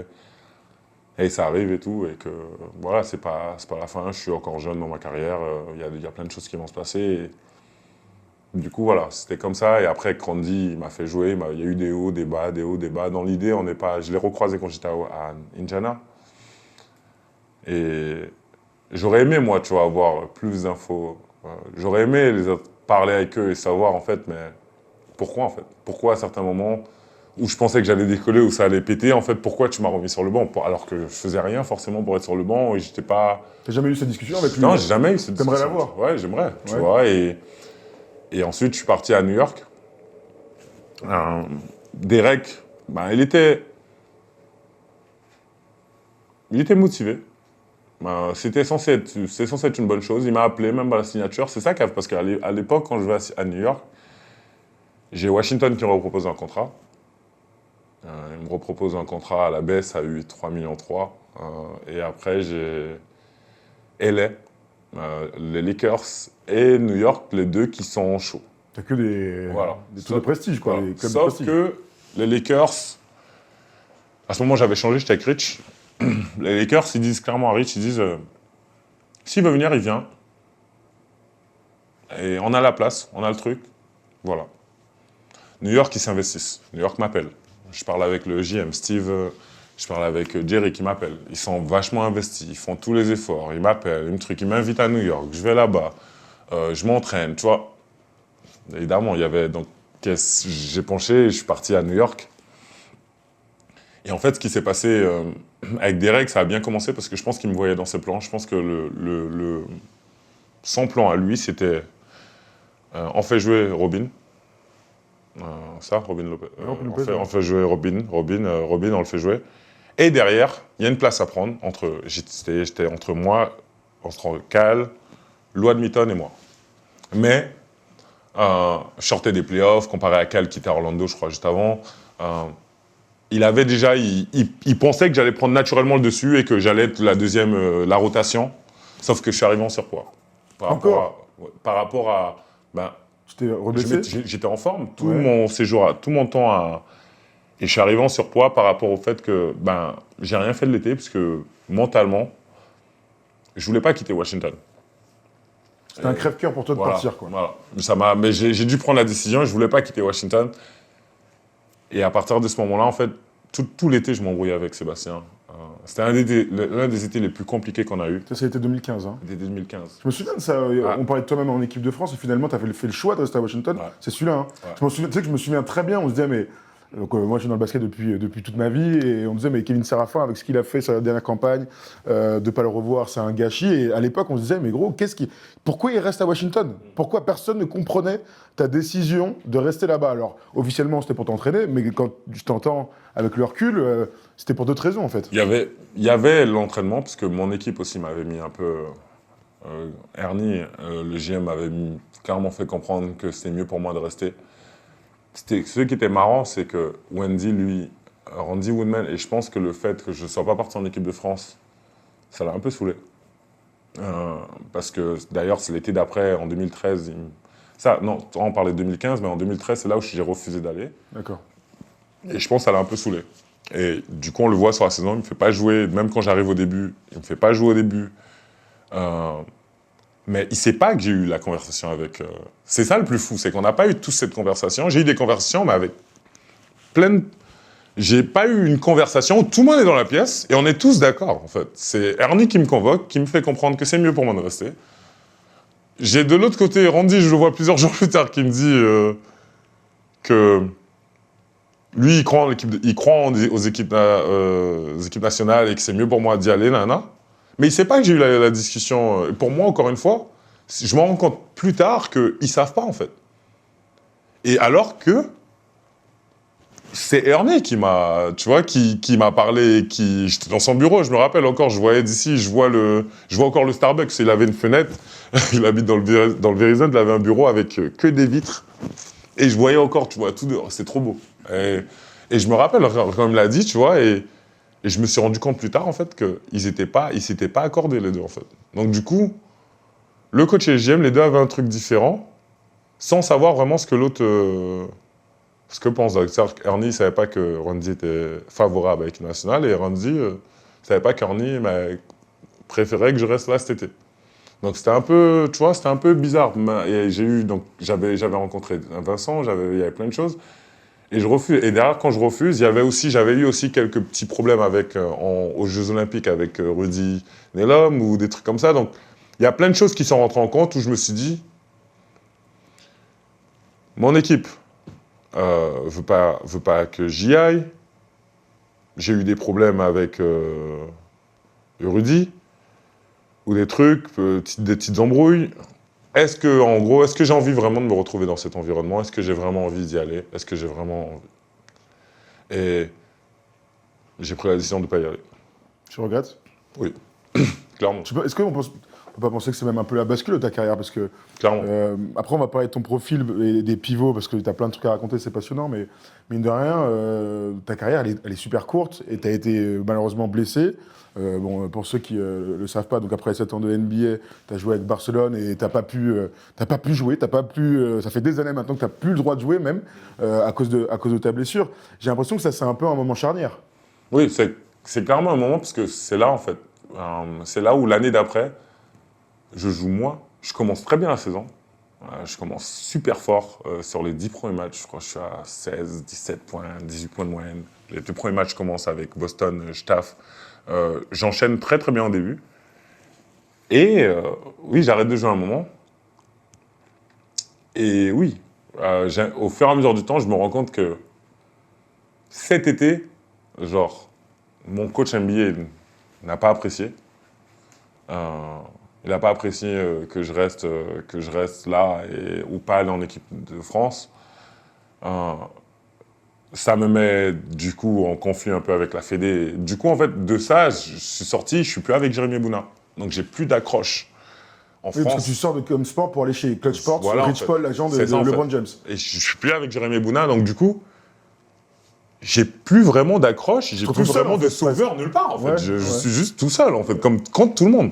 Donc mon équipe truc, Rich Paul, il peut pas faire grand-chose pour moi, il a pas...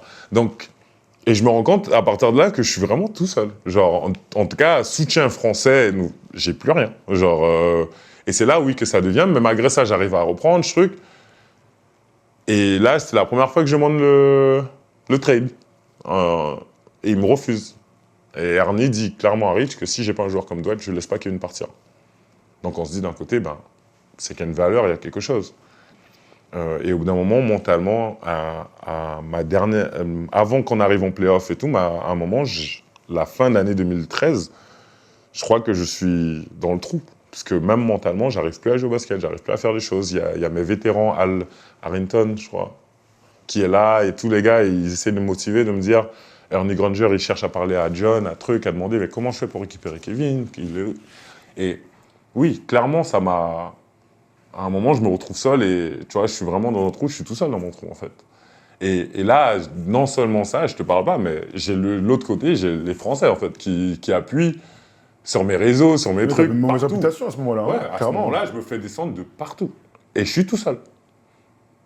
Donc, je gère mon truc, tu sais, j'ai commencé, c'est là, que, tu vois, c'est à partir de là, j'ai commencé à m'éloigner de beaucoup de médias, de beaucoup de trucs, j'ai commencé à me fermer, parce que je commençais à me dire, en fait, bah, Ils sont contre moi, quoi. je suis seul contre le monde, en fait, là, j'ai ma famille, à mon entourage, mais c'est possible que même mon petit frère se fasse insulter, genre, quand il va dans des trucs et tout, j'ai dit, mais...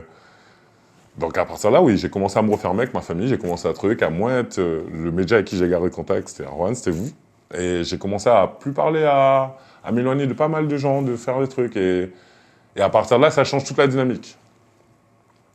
Et derrière, j'enchaîne ma dernière saison à Washington. Ça se passe mieux, on reprend un truc. Je fais des bons playoffs. À la fin, je pars. Et c'est là que je pense que, bon, ils vont me proposer au moins un truc. John vient me voir avant. Il me dit, bon, ben, qu'est-ce que tu veux? Est-ce que je dis, mais... Moi, je demande pas un truc de ouf. Hein. Même vous me donnez un 5-6 l'année, je le prends, ça me va, en fait, tu vois. Et il me propose 3-3. Ils se foutent un peu de la gueule, limite, j'étais à quoi. 3-8, tu vois. Ouais. Et je me dis à ce moment-là, Ouais, c'est le temps de partir. et ça ajoute encore un truc. Tu vois, et là, je rentre. Et c'est à partir de là que je commence à rentrer. Pendant un moment, j'étais en dépression. Je commence à rentrer dans une dépression. Et je le sais pas, hein, mais je suis déjà dans une dépression où je commence à avoir un moment où j'ai eu des pensées suicidaires, des trucs, plein de trucs dans ma tête. J'avais marre, en fait, et j'étais dégoûté. Et je continue. Et c'est Bouna qui m'a redonné, après New York, à ce moment-là, déjà, je veux partir, en fait, de la NBA. Et c'est Bouna qui me dit, non, reste, en fait. Essaye de... Je pense que je peux trouver un truc de plus. Je pense que tu peux rester. T'as totalement le talent. Tu pourrais faire toute ta carrière en NBA. T'as pas à partir. Et il m'emmène le truc d'Indiana. Donc, à partir de là, il m'emmène le truc d'Indiana. Je me sépare de Rich. Un truc d'Indiana. Et il y a des chances que j'aille... Barcelone est sur mon dos. Ils veulent me signer. Et au final... cette année-là, c'est là où j'arrive à me remettre en forme avec Sébastien. On rentre dans le truc, on fait tout. Et j'arrive à Indiana, je suis prêt pour les essais, je suis bien. Et là, ça se passe bien. Tu retrouves le goût de jouer, en fait. Je commence à retrouver... Puis le fait d'être... Et puis il y a un élément qui m'a vraiment impacté, c'était Larry Bird. Larry Bird. Ouais. C'est-à-dire, pourquoi tu... Parce qu'en fait, quand j'arrive... Tu l'as rencontré, Quand etc. j'arrive, en fait, je pense qu'il voit que je suis dans un trou. Je sors de New York, il voit que je suis dans un trou, que je suis pas bien, en fait. Et on se pose à l'essai, quand je suis venu à l'essai, il me dit, t'es pas venu faire un essai, parce que je sais déjà ce que tu vaux et je sais que tu es un très très bon joueur. J'ai besoin de connaître ton histoire, ce qui se passe et pourquoi, qu'est-ce qui fait qu'aujourd'hui tu en es là. Et on commence à parler pendant 2 heures, on est à ça, et je fais pas basket du coup, et on parle. Et il me demande un peu, et on parle, je lui explique des trucs, et il me donne lui son point de vue sur certains trucs. Et c'est comme ça qu'il m'annonce, il me dit, bah, félicitations quoi, t'es aux Pacers. Et c'est là, tu vois, donc et quand j'arrive, en fait, je retrouve un cocon, je retrouve une famille, j'arrive, il y a Paul George qui tout de suite me prend, il m'emmène chez lui, en truc, on commence à... Et en fait, je rentre dans une dynamique où je reprends plaisir à être avec les mecs, en fait. À New York, je te jure, à chaque fois que je vais me rouler pour aller à Westchester, où je traînais des pieds, genre... alors que j'ai toujours été le mec arrivé avant, qui était toujours motivé, qui bossait dur. Et à New York, c'était compliqué, parce qu'on n'avait pas une équipe, en plus avec Melo, ça se passait pas bien. Toute la dynamique de New York n'était pas top. Donc la ville, il n'y avait que la ville qui était bien, mais c'était pas top. Sportivement parlant, c'était pas top. J'étais clairement dans le déclin et je le savais, tu vois. Et c'est quand j'arrive à Indiana, je retrouve une famille, je retrouve un truc où on me dit clairement, viens maintenant, t'es avec nous, t'es parmi nous, t'es avec nous. Et du coup, toute l'équipe, que ce soit Jeff Teague, Monta Ellis, Al Jefferson, Rakim Christmas, George Young, toute la clique, tout le monde, Miles Turner, tout le monde se retrouve et tout le monde est là, tu as l'impression d'être dans une famille. Et là, je reprends le goût de venir. Donc, je recommence à faire des trucs, je recommence à aller tôt, à bosser, à faire les choses.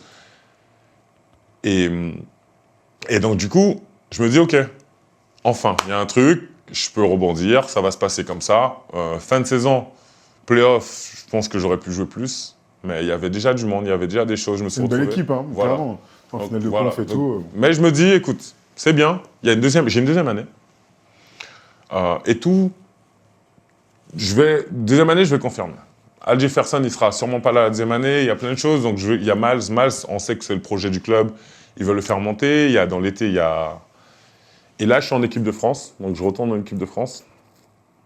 Et je me rappelle, je suis assis, on est à Pau, et je suis dans ma chambre. Et je vois la notification. Paul George vient d'être tradé à LA. Non, OKC. Et je me dis, OK. Sur ça ne m'impacte pas directement, même si ça change, mais ça ne m'impacte pas. OK. Donc je regarde. Un jour plus tard, Larry Bird démissionne. Tout pète. Et là, je fais, oh là. Et évidemment, parce que c'est Larry qui m'a kiffé. On a le même anniversaire, on est nés tous les deux le 7 décembre. Et il m'avait envoyé un message pour me souhaiter l'anniversaire. Et quand je vois que Larry step down, je sens une couille, je sens un truc. C'était le prochain sur la liste, en fait. Je sens un truc. Et là, le 23, c'était je crois le 23 août, un truc comme ça, ils annoncent, juste avant minuit, ils nous annoncent clairement qu'ils ne vont pas nous garder pour l'année prochaine, alors que tout l'été, ils nous ont dit qu'ils allaient nous garder. Et c'est là le plus gros pétage de plomb de ma carrière. Qu'est-ce que t'as fait? Là, c'est là que j'appelle Bouna et je dis à Bouna, c'est bon, j'en ai marre de l'NBA, j'ai fini avec l'NBA. Et il y a Barcelone au même moment qui sont chauds, il y a différents clubs d'Europe qui sont chauds. Panathinaikos essaie de m'avoir, le CSKA Moscou essaie de m'avoir, la Grèce encore, la Russie moyen. Mais Je me dis, Barcelone. bon, Barcelone, ça me tente. Barcelone, c'est cool. Ça me tente. Et j'ai toujours voulu jouer là-bas, tu vois. Et là, en fait, c'est comme ça, en fait, que j'appelle Bouna et que j'ai Bouna, bah écoute, c'est bon. Je te voyais pas faire une dernière année, enfin une dernière année, mais continuer quoi. Sauf que. Aller à l'ouest, peut-être changer un petit peu d'environnement. En fait, je sais, à ce moment-là, c'est là que je me dis, ça me saoule en fait. Donc, je suis vraiment. Il y a tout ça qui s'est emmagasiné. Et du coup, là, voilà, là, comme ça, on prend le contrat de Barcelone. Et en plus, j'étais avec Thomas. Donc, je me dis, bon, je vais aller avec Thomas. Thomas Hertel. Voilà, à chaque fois que je suis avec Thomas, ça se passe bien au truc. Et puis, c'est un meneur, on se trouve, on joue ensemble, tu vois. La même génération depuis moins 20, donc voilà, donc j'y vais. Il y a deux trucs sur lesquels je voulais revenir sur ta carrière avant de passer sur le poste de pivot. Je veux que tu me parles technique et je sais que tu as plein de trucs à dire. Tu as vite fait dit que tu t'entendais pas avec Carmelo Anthony. Tu as eu beaucoup de vétérans, enfin, tu as eu des vétérans, tu as eu des joueurs stars. On a parlé de John Wall, avec qui tu as grandi. Vous avez été drafté la même année, tu le disais tout à l'heure. Avec Paul George, qui t'a pris sous son aile et qui était déjà une star, et pourtant, il est plus jeune que toi. Mais avec Carmelo Anthony, c'est sûrement la plus grosse star avec laquelle tu as joué. Ça s'est vraiment pas bien passé, quoi. Non. Et en fait, lui, c'était... Vu que c'est le mec, la superstar, et qui sort avec une meuf télé-réalité, que toute sa vie, c'est comme ça, en fait, il pense qu'ils sont au-dessus de tout le monde. Plusieurs réflexions, des choses qu'il a déjà dit, même à Kristaps. Une fois, Kristaps, il a fait un vrai match, où il lui dit ah, là, t'es enfin assez fort pour que je t'invite chez moi à manger. Genre, moi, je suis dans la pièce, des choses comme ça, j'entendais, tu vois, je disais jamais rien. Je le calculais pas plus, en fait. Je le cherchais pas, parce que déjà, pour commencer, une hiérarchie. Et c'est une des stars de l'équipe. Si Melo, il dit demain, soit lui, soit moi, je sais que je vais sauter sans problème, et je le sais, tu vois. Donc, je le calculais pas, je le faisais pas chier, je le laissais faire sa vie, tu vois. Mais, chaque fois, j'entendais des choses où c'est pas top. Tu vois, c'est pas des trucs top. Et avant lui, j'ai joué à Washington, j'étais avec John, il y a Paul Pierce qui est passé avec nous. Paul Pierce, c'est l'un des meilleurs vétérans que j'ai eu de ma vie. Jusqu'à aujourd'hui, je le dirais, jusqu'à ce que je meure, en fait. C'est quelqu'un d'extraordinaire. C'est tout l'opposé. Tu vois, et c'est un compétiteur, c'est aussi fort, c'est quelqu'un de très intelligent, très transparent, très cool, très cru. Alors, on l'a pu voir, faut le dire. On l'a pu voir, ouais. Parfois, ouais. Mais il s'occupe tellement bien des joueurs autour de lui, il fédère tout le monde et il te donne envie de faire ce dernier effort pour lui, de te pousser. Tu vois, t'es en match dernier, il donne envie de le faire. Tu me disais qu'à New York, parfois, Melo était, enfin pas jaloux, mais en tout cas, tu m'avais raconté une anecdote, comme quoi vous, les Européens, au bout d'un moment, vous n'étiez pas forcément invités avec les joueurs américains. Une fois, à Denver, il nous l'a fait ça à Denver. Ils ont fait un repas, en fait, on l'a su après. Ça se fait pas, ça. Normalement, tu manges avec toute l'équipe ou alors avec un mec, peut-être, mais voilà. On l'a su le matin. Et il a invité... Il y avait qui à ce repas? Aaron Aflalo.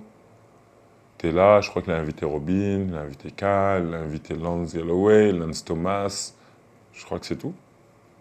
Et tout le reste,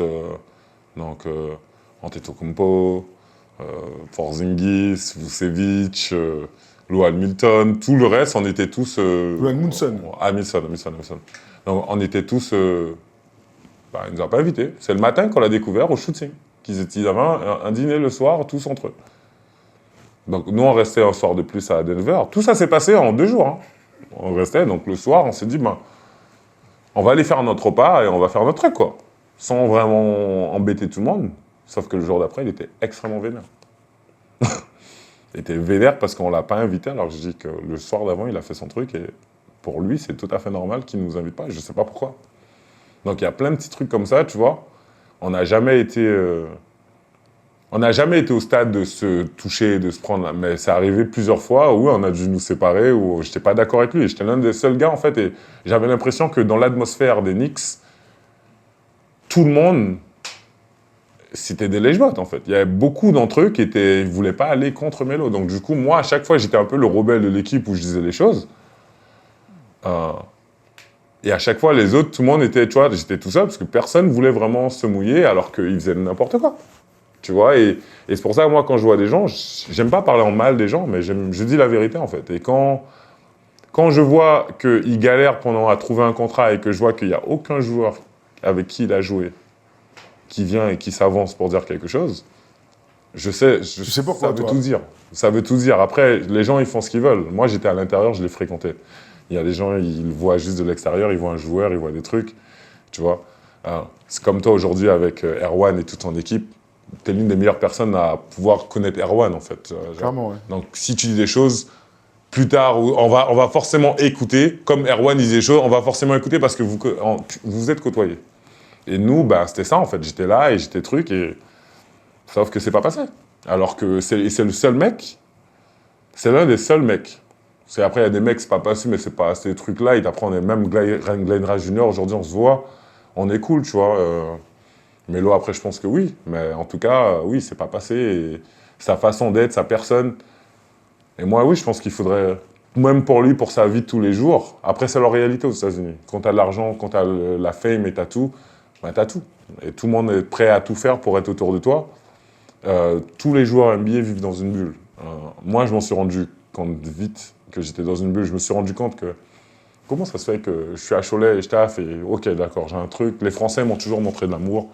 Mais d'un coup, tout le monde commence à t'aimer. Tout le monde commence à vouloir te rendre des services, un truc. Au bout d'un moment, si tu ne te rends pas compte que tu es dans une bulle et que tu es dans un monde où tout le monde va t'apprécier pour ce que tu es devenu, le fait d'être joueur NBA, le fait d'avoir ces 3 lettres au-dessus de ta tête, ben, tu te voiles la face. Et beaucoup d'entre eux, c'est pour ça que beaucoup d'entre eux, lorsqu'ils arrêtent, il y en a qui partent en dépression, il y en a qui truc, il y en a qui... Parce qu'en fait, tu te rends compte que la réalité te frappe, en fait. Et la réalité est dure, des fois. Du coup, pour ceux qui t'ont jamais vu jouer, parce qu'il y en a, moi je t'ai vu jouer de Cholet à la NBA, en équipe de France, etc., ou en Europe, mais il y a des gens qui t'ont jamais vu jouer. Est-ce que tu pourrais te décrire décrire le joueur que tu as été? Tu es toujours d'ailleurs, oui. peut-être. Oui, oui, oui, clairement. Après, moins athlétique. Ben de base, j'étais très athlétique. Athlétique, pas beaucoup de moves. J'ai toujours été un scoreur. Donc, il faut savoir, même en espoir, j'ai toujours été à 15. Première saison, je crois, je suis à 15,9 de moyenne. La deuxième saison, je suis à 16. Et j'ai toujours été donc, dans ce profil, j'ai toujours su scorer. J'avais pas forcément tous les moves, mais j'étais déjà costaud. J'ai pris vite conscience de ma force et des trucs. Donc, j'ai toujours été un peu undersize. Même si 2,6 m, je ne considère pas, mais quand j'ai des mecs tu joues en comme Yann NBA, Maïmi, bah oui, voilà, c'est ça. même Yann déjà, ou Alexis, sont déjà plus grands en fait. Donc voilà, généralement on parle, même aujourd'hui quand tu vois un Joel Embiid, qui est pour moi l'un des true, genre big men, genre de cette ère et de l'ère passée. Genre tu vois, il fait partie des vrais mecs où tu dis ça c'est un big man. Bah, il fait 2,17. Il est grand quand même, tu vois, Joël. Donc c'est pour moi, c'était un peu ça l'image, même à l'image de Olajuwon. Donc j'ai toujours été un peu undersize. Après, je compensais avec le fait d'être athlétique, le fait de pouvoir de scorer. Et en fait, quand je me suis blessé, ça a beaucoup changé mon jeu. Parce qu'avant, je prenais aussi beaucoup de rebonds, beaucoup sur la défense. J'étais très athlétique, je pouvais chercher. J'avais la tête à l'anneau à un moment. Je me rappelais, je disais toujours à Bouna, à un moment, je disais à Bouna, mais bon, je commence à voir l'intérieur de l'anneau. Genre, quand tu vois, tu vois, c'était toutes les découvertes. À chaque fois, je venais, je parlais à Bouna, je disais des choses, tu vois. Et, et donc, du coup, même très gros rebondeur, puisque je prenais en espoir, j'enchaînais, hein, je prenais les rebonds. J'ai pris le max, moi, je crois que c'est 19, j'enchaînais 16, 17. Mais j'ai toujours été passionné par le scoring. Et je pense que c'est inconsciemment mon père qui me l'a mis, puisque quand j'étais à Cholet, ça arrivait des fois. Il m'a appelé une fois. Il m'a demandé combien de points j'ai marqué. Je lui ai dit 2, il m'a raccroché la gueule. Donc, j'ai toujours, je pense, inconsciemment eu ce truc de scorer, tu vois. Mon père, c'était un buteur. Donc, j'ai toujours été obsédé par ça. Et dunker, voilà. Donc, au bout d'un moment, je suis devenu athlétique. Et après, mon jeu un peu a changé quand je suis arrivé en NBA, où je prenais moins de rebonds. Toujours scoré. Toujours un scoreur. Au rebond, si je dois mettre une note sur 10, je dirais 6. J'ai jamais été en NBA un gros rebondeur mais c'était plus l'attaque. Et je me mets un peu dans la catégorie des spécialistes de l'attaque. Donc un mec qui marque des paniers. Voilà. Un pivot physique qui marque des paniers. Très bien. Avec des paniers. Nous, on a grandi dans une ère où les pivots étaient dominants. C'est-à-dire qu'on a grandi... je sais que tu n'étais pas à fond NBA quand tu étais jeune, mais c'est vrai quand on pense aux années 90, tu as parlé d'Hakim, on peut Patty Wing, franchement, on peut parler de David Robinson, Shaquille O'Neal, etc., The Morning. C'était un poste qui était archi dominant. Quand toi, tu es en NBA, par contre, c'est un moment où le poste de pivot a complètement changé et il n'y a plus de stars en fait à ce poste-là. Tu as parlé de Joel Embiid, Nikola Jokic, qui sont les stars actuelles, qui remettent devant le poste de pivot, mais toi, à ton époque en NBA, il n'y a pas de mec qui domine Non, à ce poste-là. Il n'y a plus même de jeu. Alors, tu as parlé d'Al Jefferson qui avait des moves de haut panier, mais finalement, ça s'est perdu, ça. Il y a Al qui était à Utah avec Millsap à l'époque. Ouais. On avait de l'autre côté à Los Angeles, tu avais Bynum et Pogazol. Aux Clippers, tu avais, je crois, déjà DeAndre, si je ne me trompe pas. Mais tu vois, c'était des. Le truc du pivot à qui tu donnes la balle au post-up en bas, c'est complètement perdu pendant 10 ans. La première fois que moi je l'ai revu, c'est quand j'ai vu Joel Embiid. Tu vois, c'est cette ère. Tu as vraiment des grands dominants ou des monstres. Moi, quand je l'ai vu, Joel, dunker sur Gortat, la première action que je vois de lui en pré-saison, on l'attendait tous et on était tous dans le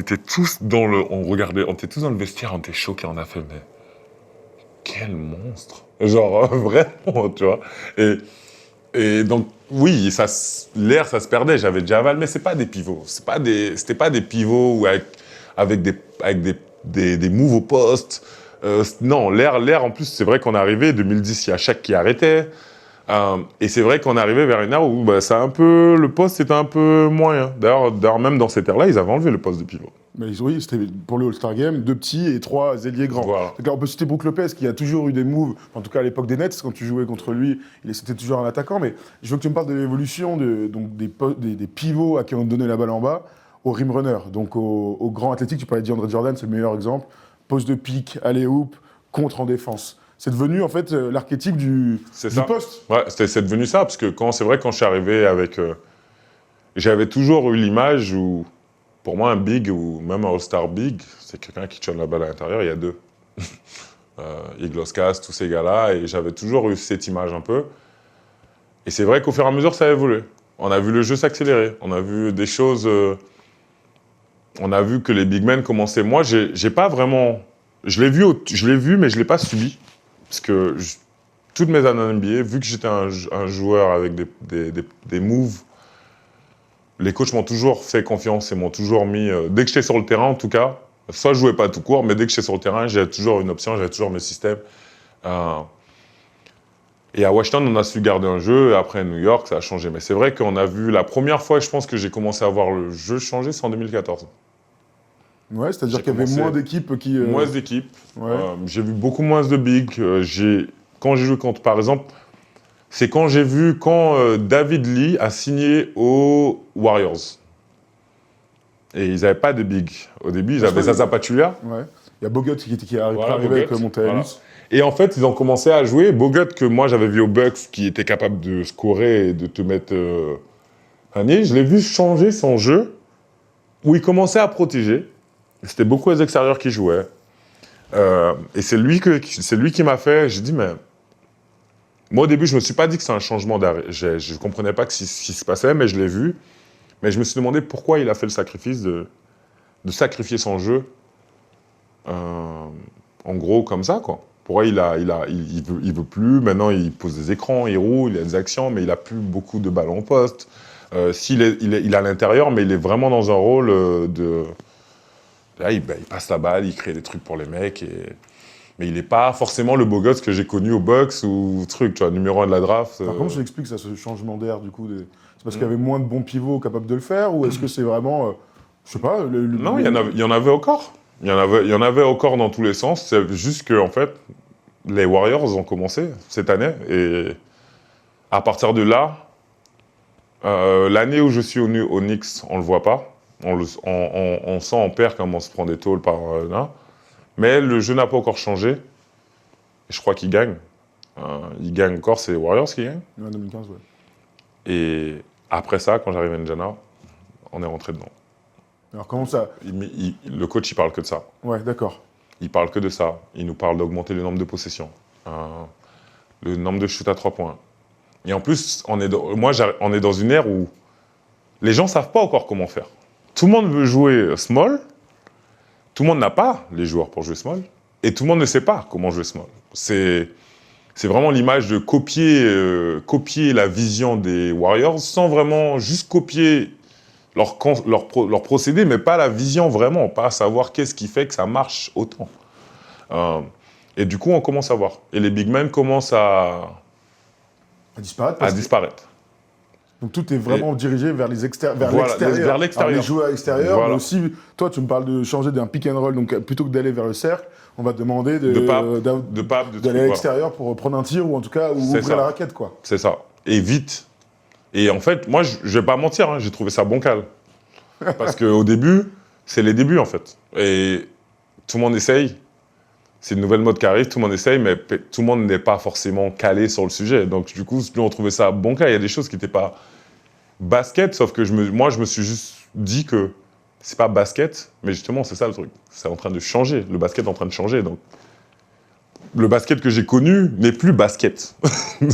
Maintenant, c'est ça le basket. Donc, je suis obligé maintenant de m'adapter et de le faire.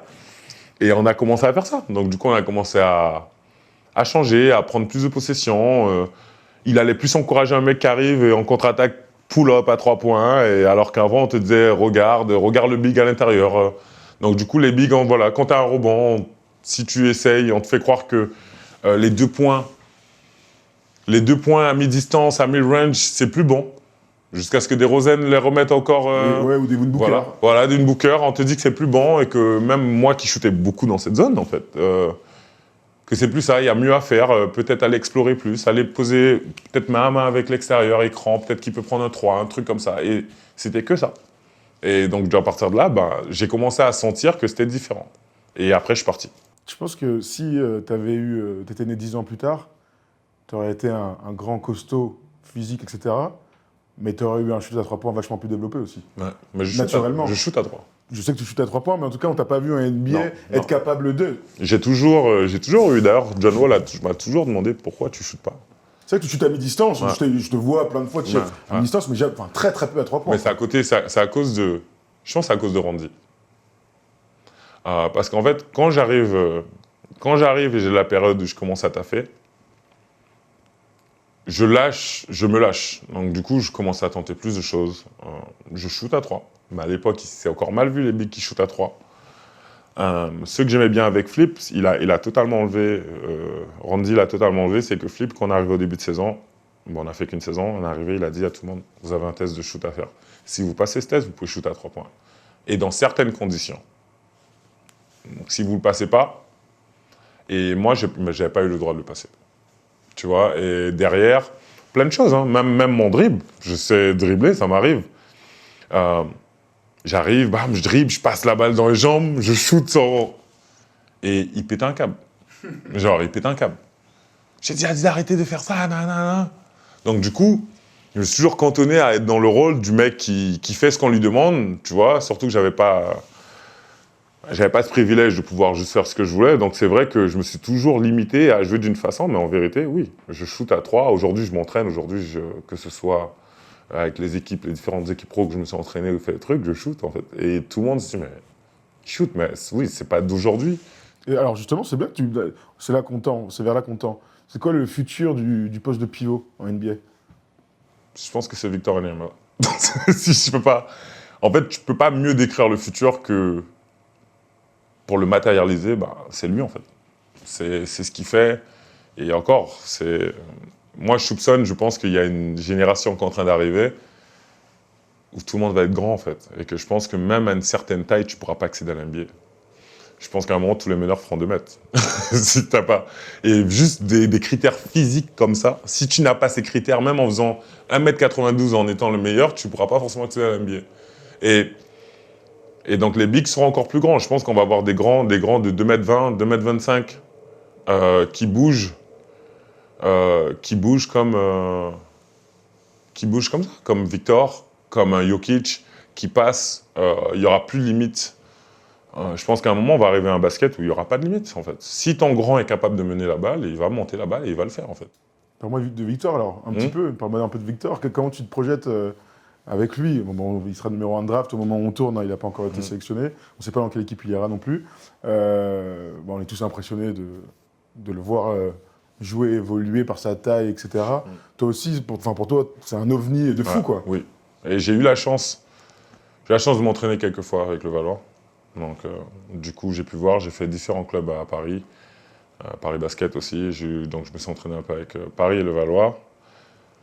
Et oui, maintenant que je l'ai vu sur un terrain, je le dis ouvertement, sans honte, hein, c'est le big man que tout le monde voulait être.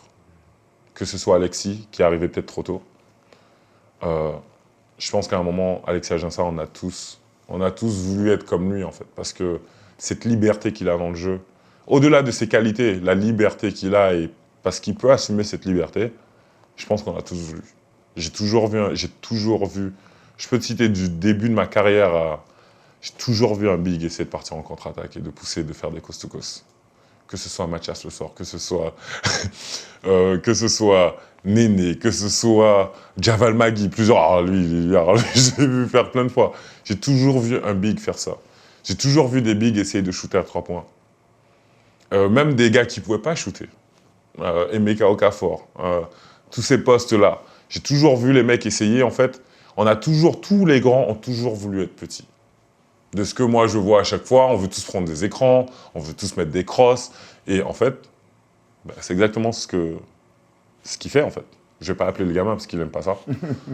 Mais c'est ce qu'il fait en fait. Et quand je le vois à chaque fois, je me dis, mais hier encore on parlait, quand il fait le move et il passe dans le dos. Et ça, et la première personne que j'ai vu faire ça, c'est Nando. Tu vois, c'est vraiment un pur move d'extérieur, d'être capable de trucs, même à l'intérieur, personne ne fait ça. Tu passes sur le côté, tu mets la balle dans ton dos et tu finis. C'est tous ces moves-là, toutes ces choses-là, je pense que c'est clairement le futur, c'est ça en fait. Donc je pense que c'est là qu'on tend en fait. C'est vrai quand je pense à du Jokic aussi, hein. Jokic aussi. Coast-to-coast, passe, machin, dribble. Voilà, c'est la polyvalence des mecs en fait. Et c'est une bonne chose parce qu'en fait, tu te rends compte qu'ils ont voulu éradiquer ce poste et de voir que en fait, c'est des cycles. C'est des cycles. À un moment, en NBA, je me rappelle, pendant 3 ans, si je ne me trompe pas, de 13 à 16, les postes les plus forts, c'était les meneurs. Alors qu'aujourd'hui, on a 2 big men qui se battent pour la course au MVP. Mais aujourd'hui, le pivot qui est capable de s'écarter, de jouer, de vraiment s'écarter, là, on est en train de rentrer dans cette ère, en fait. Et je pense que Victor va en inspirer plus d'un. Moi, je pense pas que son poids va être très longtemps un problème, tu vois. Je pense que la morphologie va prendre. Mais les Américains vont te pousser, alors que j'ai remarqué qu'en France, moi, j'aimerais qu'on pousse plus, en fait. Même les jeunes, je les invite à plus pousser, en fait. Vous prétendez tous vouloir aller en NBA, mais vous n'êtes pas prêts à mettre les efforts pour y aller, en fait. Et cette ligue, elle est incroyable. Si vous voulez aller, c'est des athlètes, il y en a 400, 450. Et c'est une ligue d'élite. Quand tu as des gosses qui te récitent n'importe quel mot, et il y a des compétitions et son truc, les gosses s'entraînent extrêmement dur. Tu peux pas juste venir. Et en fait, dans le basket, il faut comprendre, si vous poussez-vous, il faut que ce soit plus dur à l'entraînement qu'en match. Poussez-vous et faites des choses. Et si vous faites ça, je pense que beaucoup vont se donner des chances de au moins apercevoir l'étage de la NBA. Est-ce que tu conseillerais aux plus jeunes? Ouais. Ça, c'est un truc pour terminer cet entretien. Tu as eu une longue carrière, etc. Tu as réussi à péter le plafond de tes capacités de base. Tu nous as bien raconté ça tout à l'heure. Sur quels aspects tu voudrais donner des conseils aux plus jeunes? Alors, les prospects qui sont amenés à être en NBA, mais même ceux qui vont comme toi, aujourd'hui, ceux qui ne sont pas au courant, qui vont peut-être aller en NBA, mais qui vont péter leur plafond. Sur quels aspects tu voudrais appuyer? Ça peut être la technique, ça peut être le physique, comme tu viens de parler, ça peut aussi La première chose, c'est le mental. Je pense que c'est de ne pas envier et de comprendre que tout le monde va avancer à sa vitesse. Moi, c'est un exemple. Hein, quand on parlait tout à l'heure des salaires et que j'étais en équipe de France, la première fois que je suis en équipe de France, ma génération 89 était forte. Je me rappelle, je vais en 2008, j'entends tous les mecs parler, que ce soit Ludovic Batti, j'entends tout le monde parler de leur contrat, leur salaire. Et moi, à l'époque, je suis à 150 par mois. Et je les entends tous, c'est Edwin Jackson, tout le monde il a Lasvel, tout le monde a déjà un peu commencé à prendre du bif. Et j'étais vénère. J'étais vénère, parce qu'en vrai, je me dis, mais waouh, ils étaient en avance, donc c'est normal, mais c'était pas légitime de ma part, mais j'étais quand même vénère au fond de moi. Je me dis, waouh, j'appelle ma mère, je lui dis, tu te rends compte, ils font tant, ils font ça, c'est un truc de ouf et tout. Moi, je prends que 150 et tout, c'est quoi ce bordel? Et ma mère, à chaque fois, elle me disait la même chose, elle m'a toujours dit, elle m'a dit un proverbe créole, genre ça qui la pouto, de l'eau pas qu'à charrier, ça veut dire en gros, ce qui est là pour toi, l'eau ne va pas l'emmener. Et ça, en fait, c'est un proverbe parce que sur la plage, quoi que tu mettes, en fait, l'eau le prend, en fait. Tu vois, si tu poses une bouteille, un truc, tu vas revenir et demain, elle sera pas là, elle sera peut-être à l'autre bout, mais en fait, l'eau l'aura pris, en fait. Mais ce qui est là pour toi, l'eau ne va pas le prendre. Donc, du coup, elle m'a toujours dit, donc, en gros, de juste attendre, et en fait, ton temps arrivera. Aujourd'hui, je pense avoir fait le plus d'argent en carrière que tous les mecs avec qui j'étais en équipe nationale ou quoi que ce soit, tu vois. Donc, c'est une preuve que n'enviez pas les autres. Par exemple, Victor, il a son évolution, il avancera comme il avancera. Ismaël Kamagaté, qui est dans la même lignée, je pense qu'il ne faut pas calculer Victor. Il faut mettre ses œillets et avancer. Et rester dans son truc. C'est la première chose que je leur dirais. Après, au niveau du travail, je trouve que beaucoup ne travaillent pas assez. Prétendent, font des trucs, je vois, il y en a qui disent ce qu'ils font, je regarde ce qu'ils font, mais beaucoup ne travaillent pas assez. Moi, je vous conseille de travailler. Après, tu n'es pas obligé de travailler 3 heures par jour. Tu peux travailler intelligemment et faire ton truc et te remettre, mais beaucoup travaillent. Il faut se pousser. On ne se rend pas compte à quel point la limite. On a de la chance aujourd'hui d'être sportif, on a la chance. Honnêtement, il faut pousser. Parce que moi, je me rends compte qu'il y a des choses athlétiquement. Quand j'ai pris ma retraite, je ne pouvais plus marcher à un moment. Je ne pouvais pas aller dehors dans Paris avec ma copine et me balader et faire plus de 5 minutes, en fait.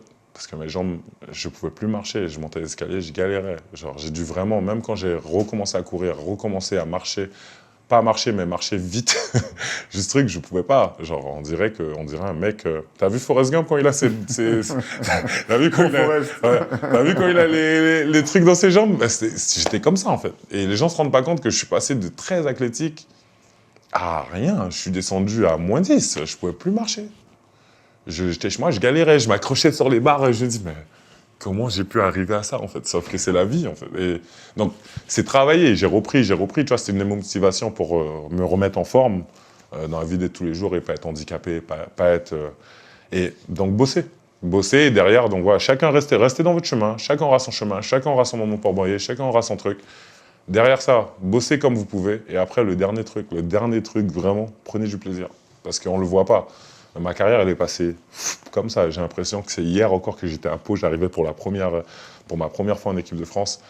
Et tu te rends pas compte. J'ai l'impression d'être dans ma BM à 200 km/h en continu. Et je vois. Et en fait, tout va vite, en fait. J'ai même pas le temps. T'imagines les jours là, 200 km, même là, en agglomération partout, je suis toujours à 200.